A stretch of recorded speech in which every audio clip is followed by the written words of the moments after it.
There are 4 days left here of the Daily Bread Bible Study. This is day 362 for Sunday, December 27th, 2020, focusing on Revelation chapters 12 through 14.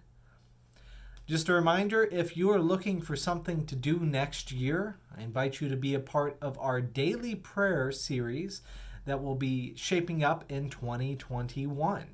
So you can find our videos still here, and we'll be able to have more discussion as we are intentionally praying together there in 2021.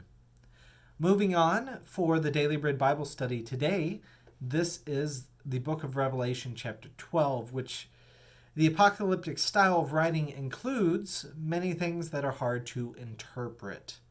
We begin today with one of those complex images. In Revelation chapter 12, verse 1, a great portent attended in heaven, a woman clothed with the sun, with the moon under her foot, and on her head a crown of 12 stars. She was pregnant and crying out in birth pangs, in the agony of giving birth. Then another portent appeared in heaven, a great red dragon with 7 heads and 10 horns, and 7 diadems on his head. Now, this dragon seeks to consume the child who, quote in verse 5, is to rule all the nations with an iron rod. Instead, the child and woman are not consumed, but they are both rescued by God. And a war breaks out between the forces of heaven and the forces of the dragon, with Michael and his angels seeming to win. Now the verdict is that, in verse 10, the accuser of our comrades has been thrown down, and victory comes, in verse 11, by the blood of the Lamb and by the word of their testimony, for they did not cling to life even in the face of death. This makes me think of similar promises in the latter epistles, ones that promise that those slain in the name of Jesus will have life and ultimately gain victory. Now, unfortunately, the dragon is cast down to earth, where the woman is still being preserved by God, and the dragon seeks to destroy the woman with flood and war.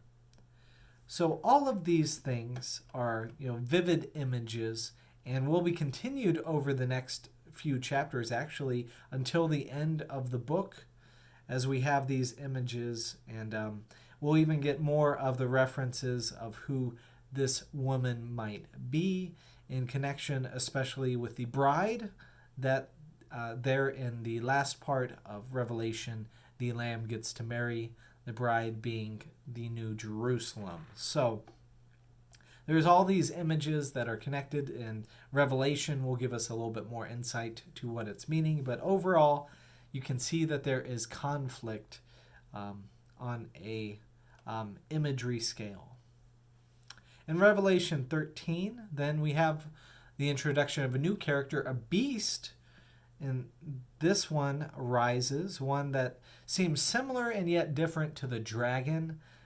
The beast has horns, heads, 10 and 7, just like the dragon does, but the diadems are worn on the horn instead of the heads this time, and there's a different number of heads and horns. Additionally, the one called the beast is given power by the dragon, so they are describing different yet connected images. Now, if we go back to our study of the book of Daniel, chapter 7, we see there's similarities, right? There's a combination of a lion, a bear, a leopard, and a beast. Now, these were 4 beasts in the book of Daniel, but here they are all thrown together to be one beast. This beast is speaking arrogance, and that's common to both the apocalyptic texts of the book of Daniel and here in Revelation. Now, the main thing is that these entities oppress God's beloved on earth. In Revelation chapter 13, verse 7, also it was allowed to make war on the saints and conquer them, It was given authority over every tribe and people and language and nation, and all the inhabitants of the earth will worship it. Everyone whose name was not written from the foundation of the world in the book of life of the Lamb that was slaughtered. So another beast comes along, and people of the earth continue to worship these false gods. Many have the mark of the beast on them, though association with these entities is discouraged. Now, the mark is in connection to the number 6, which seems, again, like a strange number to pick, but here in Revelation 13, verse 18, I'm sure there's some symbolism and intention behind this, but here's what we have in verse 18. This calls for wisdom. Let anyone with understanding calculate the number of the beast, for it is the number of a person. Its number is 666. So this is where you get the number often 666 in reference to Satan and the devil. In the book of Revelation, chapter 14, back in heaven, there's also a number as well, too, namely the 144,000 redeemed that are undefiled and blameless, and they sing a new song to God. An angel comes to earth calling for devotion to God and worship, and then another angel comes to decree that Babylon has fallen. Remember again, Babylon was this ancient power and this this region, but this great empire that fell 500 years before, or actually about 600 years before this book was written. Still, another angel comes to proclaim the day of reckoning for those wearing the mark of the beast. So all these are kind of warnings. The saints on earth are encouraged in Revelation 14, verse 12, to, quote, keep the commandments of God and hold fast to the faith of Jesus. God promises blessing upon those who die in the Lord, and we then see two angels come to reap the earth.